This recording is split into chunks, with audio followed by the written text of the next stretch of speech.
All your favorite letters.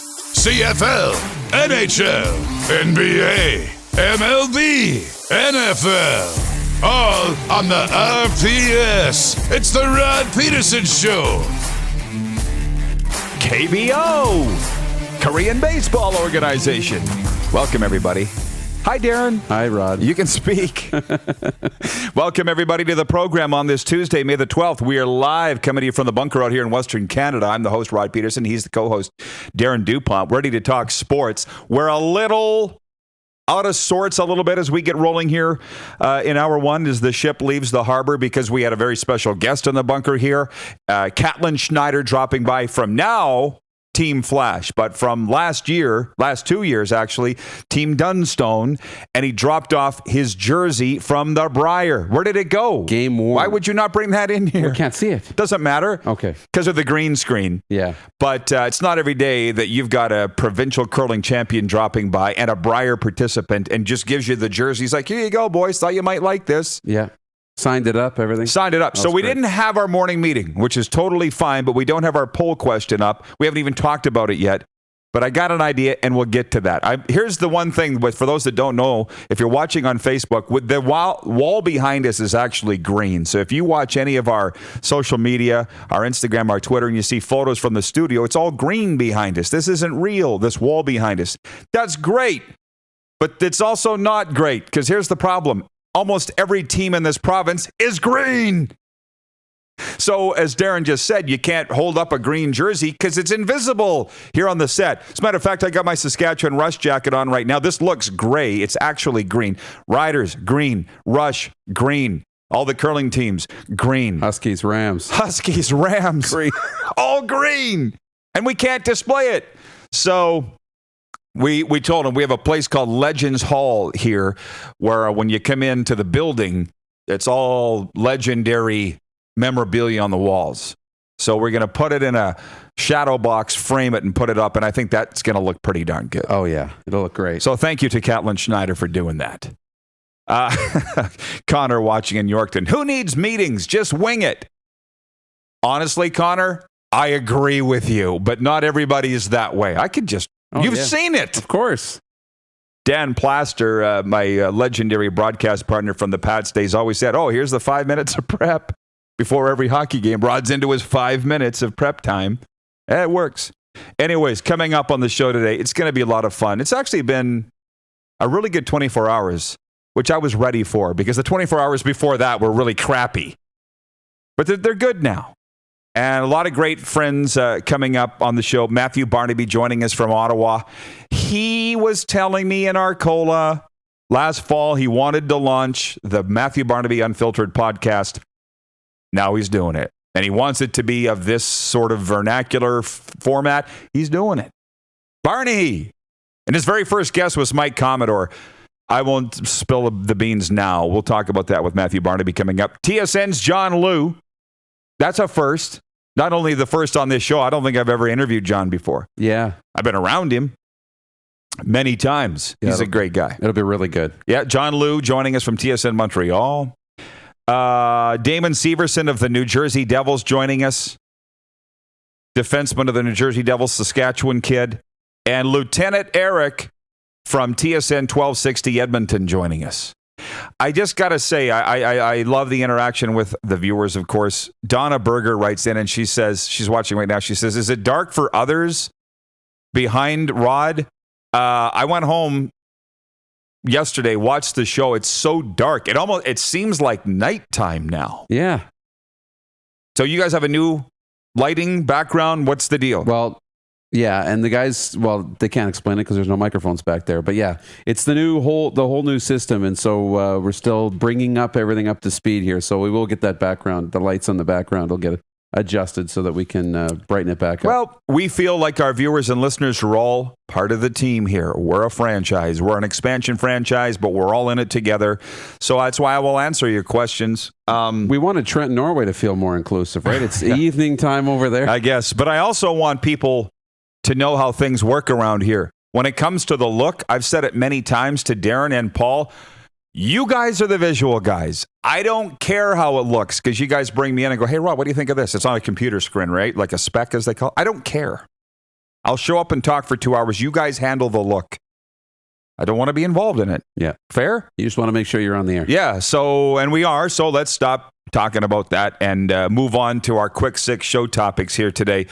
Other than saying another thank you to Caitlin Schneider for dropping off the Tim Hortons jersey. I'm a big fan of guys that drop off stuff that means a lot to them. Yeah. His first Briar appearance, and he brings the jersey here. Like, wow, that's amazing. So to the quick 6 show topics and the rollout for Flooring Superstore. And the guys at Flooring Superstore, huge curling fan. Trent Dickin, big time. Number 1, clarifying Monday's poll question.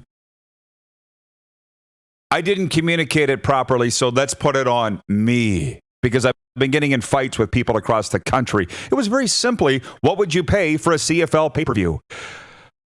Have you noticed that it just spun out of complete control? And it's one thing to have some confusion over it. It's another to be dropping F-bombs and fighting over the CFL and fighting over the pandemic and COVID. It got ugly over a simple question. What would you pay for a CFL pay-per-view? And a guy in Ottawa that I've been going back and forth with the guy, but I tried to diffuse the situation this morning. He's like, what a stupid time to ask that question. People are losing their houses and you're talking about paying to watch a game on TV? Not the least of which is the people that are saying, well, the games are on television for free. Why would I have to pay-per-view? Don't! That's where I erred in saying it's a hypothetical situation. Can you just play along? People aren't there yet. And as I've said many times, it's not getting better. It's getting worse. But I got to say something to you. It reminds me a little of the business owner here in Regina that said, I have a tough time watching your show while we're losing our shirt over there. And it's like, what do you want us to do? Quit? Should we stop having poll questions because you're having financial problems? Look, it's not rude for me to say this because I watch these leadership webinars, read the books. Listen, read my lips. I've been through several crises in my life, a lot of them self-induced. Not whining or not blaming anybody. But where were you then? So your crisis now is not my crisis. When it was my crisis, it wasn't your crisis. So don't come at me because you can't pay your bills. I feel sorry for you. If you need help, ask. But don't be clawing my eyes out because I asked how much you pay for a pay-per-view. Because, by the way, 50,000 Canadians purchased the UFC 249 on Saturday night. They're fine. Yeah, they're fine. It's interesting with the pay-per-view thing because I was thinking about this a lot over the last 24 hours. You know, because my first reaction is I probably wouldn't pay much. I'd pay because I love the CFL, but I mean, I'm not paying $100. I'm not paying $50. I'm probably paying a little bit, especially if I'm doing this every week. But tell me there's no football and the league has got a proposal to come back. And the only way they can come back is if they do this, and the games are on pay-per-view, and this, and this. Now I'm considering it because it's the only option.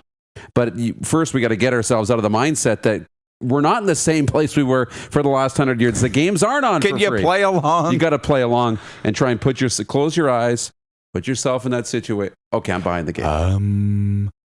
We got viewers all across the country chiming in this morning, on the continent, actually. That's what we want. Jeff in Calgary, the Stamps fan, says Rod provides levity during another wise, crappy time. We should all appreciate that or don't watch. It's how I feel. Not saying I'm right or wrong, but don't come at me because you don't like my poll question. My God. Stand down. Doyle in Saskatoon writes in and says, good morning from Wendell Clark's. Joe Lazito on Long Island says, I pay for the CFL. It's the only reason that I have the ESPN Plus app. So I just wanted to clarify that. And today's poll question is coming up in the quick 6 show topics. Boy, we burned up a lot of time on point 1. Point 2, John Ryan's group, his ownership group of the Portland Pickles, minor league baseball team, interested in buying the Portland Winterhawks. I thank the NHL scout that sent me the link to the story last night and said, you might be interested in this. So I went and read it. The Portland Pickles. I've talked to John Ryan about owning that team. It's fun. Interesting topic on that, or point on that.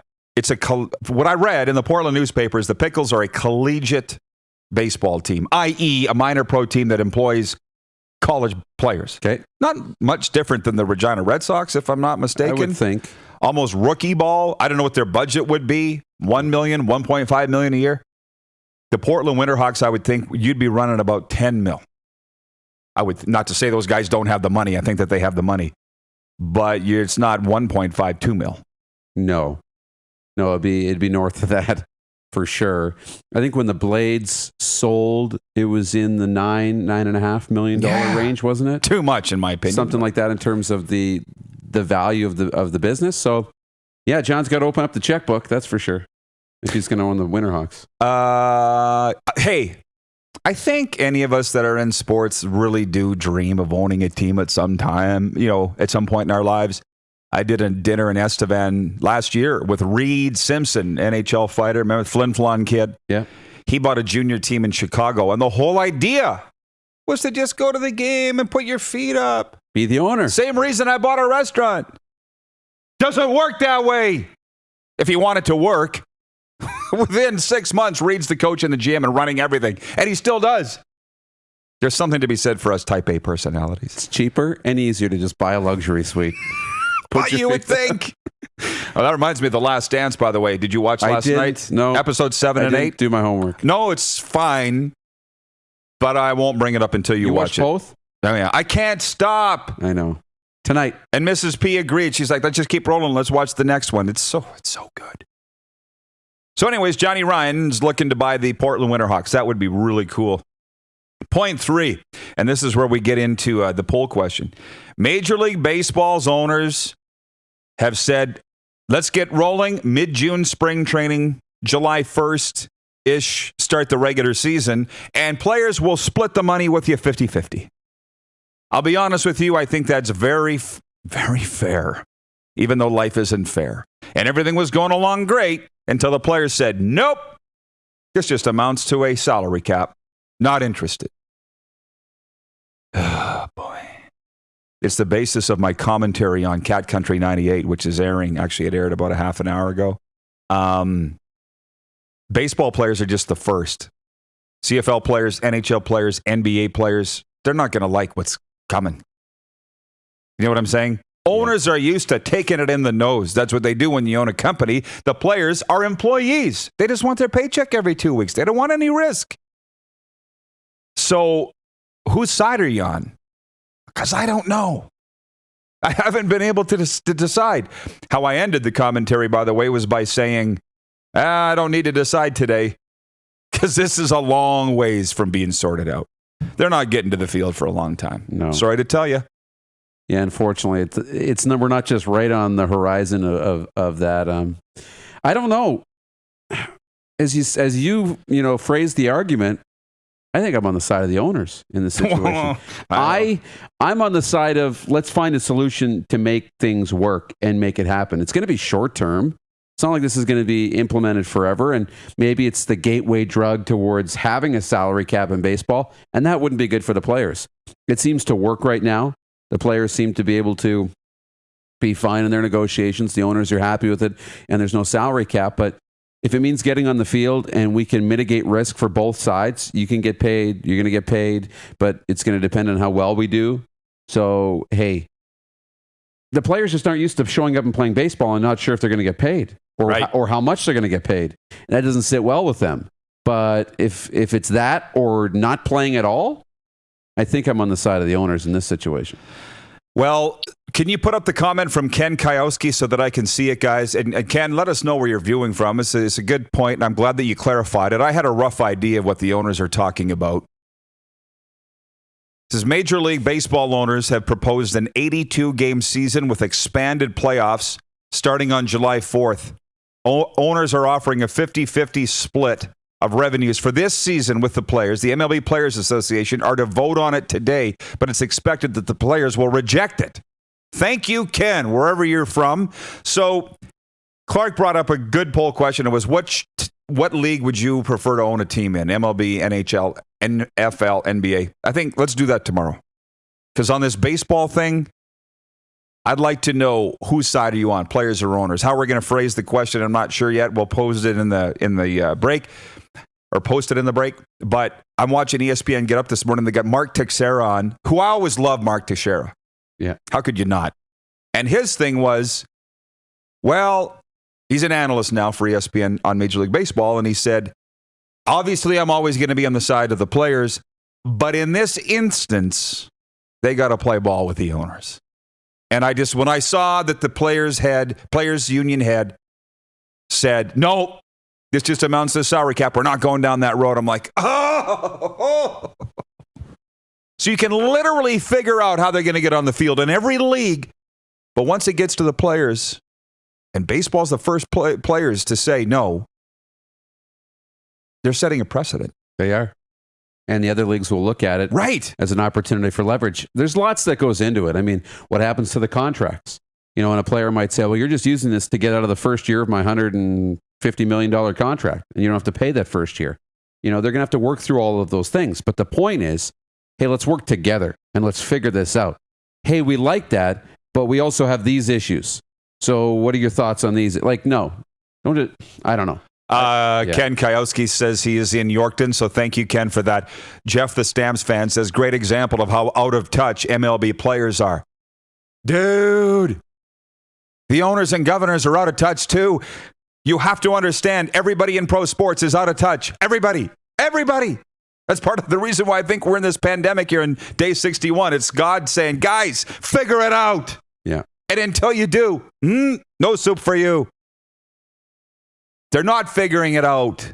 What a test. It's getting worse. You talk about kindness and compassion and all of these tests that might be coming down, right? And it's like, let's hang with me. We're going to give them a chance to work together, huh? What a concept. What a concept. And they failed it. They didn't even get out of the stable. And it's failed. I know. Well, see, and our viewer, it's going to be another year. Our viewer, John Heaps, writes in and says, union mentality. Yes. In a way, yes. But I'm not letting the owners off the hook here, too. I think this is a rare moment where the owners actually were charitable or fair and said, let's just split it 50-50. What a hell of an idea. Yeah. Nope. You're not learning anything. You're not getting the message. As my friend Johnny Athens says, wake up and smell the coffee. What's it going to take? Anyways, whose side are you on? See, that's why it makes a good poll question. Good. And I haven't sorted it out yet, but who cares? Because they're not going to figure that out themselves for a long time. Moving on, point 4. This is kind of sad that Derek Moncrief was waived by the Fine Fund. Yeah. Las Vegas Raiders. And he never even stepped on the field. I don't think he even had a jersey on. And in my mind, so I'm thinking in my head, how much does that suck for Derek Moncrief that he gets cut by the Raiders? He was only, for a couple months, he was a Raider. Couldn't even have a cup of coffee. Didn't even have a cup of coffee because he couldn't go to Vegas. Vegas is closed. Yeah. In my mind, Corey Chamberlain's voice is echoing, that's football.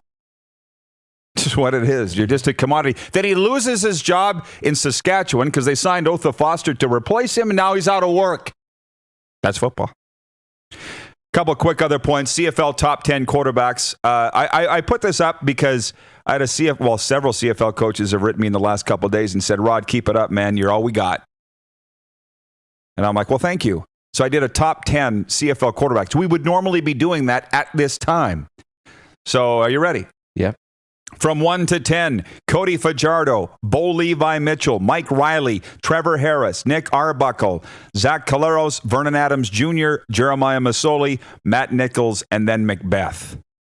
27 responses since I posted it, 35 likes. In CFL terms, that's going viral. Just give them something to talk about. We'll kick that around, okay? Yeah, let's do it. And Korean baseball results, before we bring in Matthew Barnaby, from last night. Jordan, your team and mine are sucking slew water right now.